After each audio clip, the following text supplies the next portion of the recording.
This is Matthew Cratter from Bitcoin University, and today I wanted to talk a little bit more about why Bitcoin's price pumps matter. To begin with, FOMO, fear of missing out, is really a great driver of Bitcoin adoption. This possibility of making 100x or 200x or more on my money was initially what got me interested again in Bitcoin in 2019, even though I'd already heard about it in 2011 and didn't really follow up with it.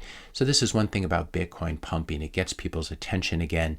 It creates lots of free marketing. And then all of those people who thought that Bitcoin was a scam at $15,000 or $16,000 a coin are suddenly interested in Bitcoin when it's 2.5 times higher, as we are seeing. And we're getting free ads run by the news outlets like Bloomberg, for example. People come for the gains, and then many stay for the personal and cultural transformation, as I did and as many of you did. There are other reasons why Bitcoin needs to pump if it is to become the world's new base layer money. Because Bitcoin's maximum supply of 21 million coins is algorithmically limited and socially enforced by the Bitcoin community. In other words, economically incentivized node operators, or people who run Bitcoin nodes, Bitcoin full nodes, and also own Bitcoin, so they have a very strong stake in the network. This is what enforces the maximum supply of 21 million. So the only real way for Bitcoin's money supply to increase and its market cap to increase is for the purchasing power, in other words, the price per coin, to go up, because you can't increase the number of coins.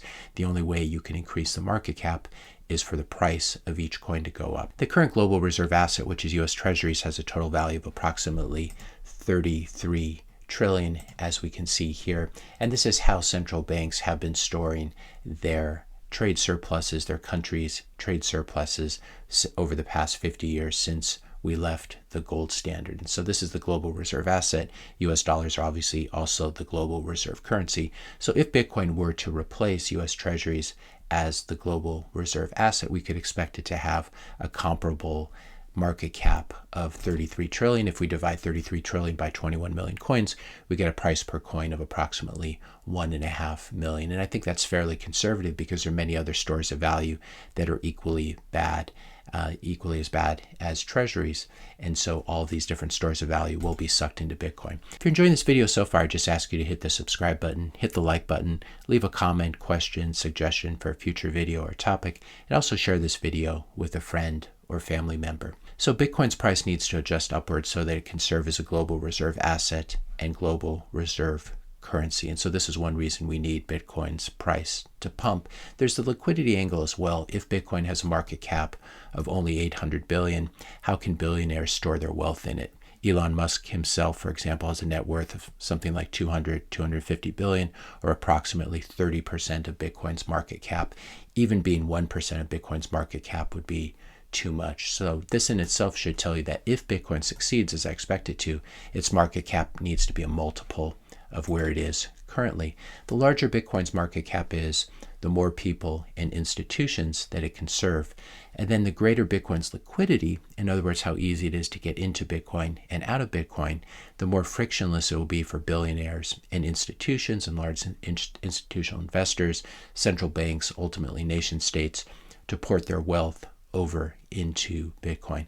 Higher market caps beget higher market caps. Liquidity begets even more liquidity. We see this in the stock market as well, where you get most of the flows going to the large market cap companies because of the way the indices are weighted. And Bitcoin is slowly climbing this ladder of liquidity and market cap. We can see top assets here by market cap. Gold at 13 trillion. Then we have a bunch of tech stocks. We have the FANG stocks. We have silver and Nvidia and Facebook. And then we have number 10, we have Bitcoin here. So it just surpassed Berkshire Hathaway, which was pretty fun to see. We have the top fiat currencies by market cap. And if we scroll down, we can see where Bitcoin is. Bitcoin is just right above THB, which is the Thai baht, and right below MXN, which is the Mexican peso. So it's currently, if you think of it in currency terms, it's number 16 in the world, and it really has no rivals. So when we're thinking about where Bitcoin needs to go, the sort of comparable market caps, we need to look at very large asset classes that serve as currencies or as stores of value. The value of global real estate is something like 300, 400 trillion. The total value of equity markets or stocks worldwide is something like 100, 112 trillion. and the global bond market is a total of 133 trillion. And so these are various ways of triangulating a market cap or price target for Bitcoin, which I go into more in this video, Bitcoin's ultimate price target. And you will be quite surprised if you watch this video where I think Bitcoin's price is going. So I'll link to that in the description notes below. And this is why I say that new coins, new cryptocurrencies really don't stand a chance. Proof of stake is a joke. It's easily subject to capture. Ethereum, when it moved to proof of stake, basically shot itself in the foot, and it's been losing market share to Bitcoin ever since it went through the merge. So proof of work here is the real innovation, and the world only needs one proof of work coin, and Bitcoin has already won that race. People are always asking in the comment section, but what about my new super duper special BlockDAG coin? What about XYZ? Whatever you think of its tech, Caspa is 14 years behind Bitcoin and will never catch up. Again, as we said, liquidity and market cap beget more liquidity and a higher market cap. And all new coins like Caspa have neither. They have tiny, tiny market caps, and no one is interested in them. These projects come and go. They may be technically interesting, but they are not economically interesting. And Bitcoin is such a large global lead that they can never catch up. A little bit more on price and Bitcoin's price. The price of something as it trades in the market also carries informational value. So for example, when Amazon's stock price started to go up in the early 2010s, that told you something about the market's view of global adoption of Amazon services like buying stuff, and in particular AWS. If Bitcoin's price were to stay stagnant for years, that would be a problem. That would be an indicator that there may be problems with Bitcoin adoption. But I don't think we've seen that, or we will see that. A year and a half of a bear market doesn't really tell you much. But if it were to stay stagnant for years, that would be something we would have to talk about. Instead, what we're seeing is Bitcoin continuing to win and win and win. And as Bitcoin absorbs more and more value and increases in market cap, its volatility continues to go down. It's already much, much less volatile than it was in the early years. And as the market cap expands, this happens with stocks as well. Amazon, Microsoft, Apple were extremely volatile stocks when they were small companies. Now that they have large market caps, they're much less volatile. And we're seeing something happening with Bitcoin as well.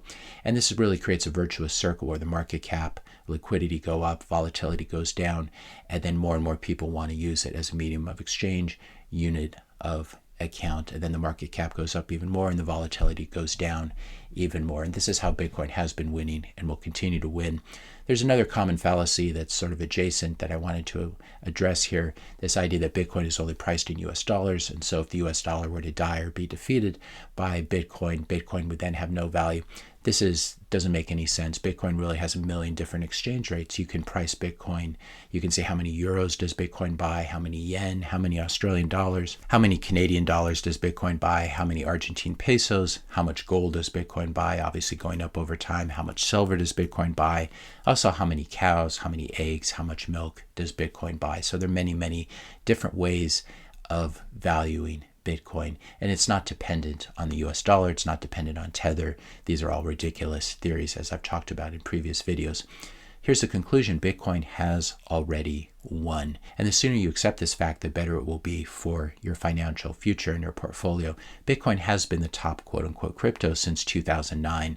And so I would encourage you, don't waste your time trying to find quote-unquote the next Bitcoin. Bitcoin is the next Bitcoin. And if you ask me, is XYZ the next Bitcoin? I'll say, nope, I already told you. Bitcoin is the next Bitcoin. The future is already here. It's just unevenly distributed, and Bitcoin is that future. And you should get on the winning team now before it's too late. If you enjoyed this video, be sure to hit that subscribe and like buttons. Hit the notification bell if you want to be notified when I publish my next video. And let me know your questions and comments in the comment section below. Thanks a lot for watching, and I'll see you in the next video.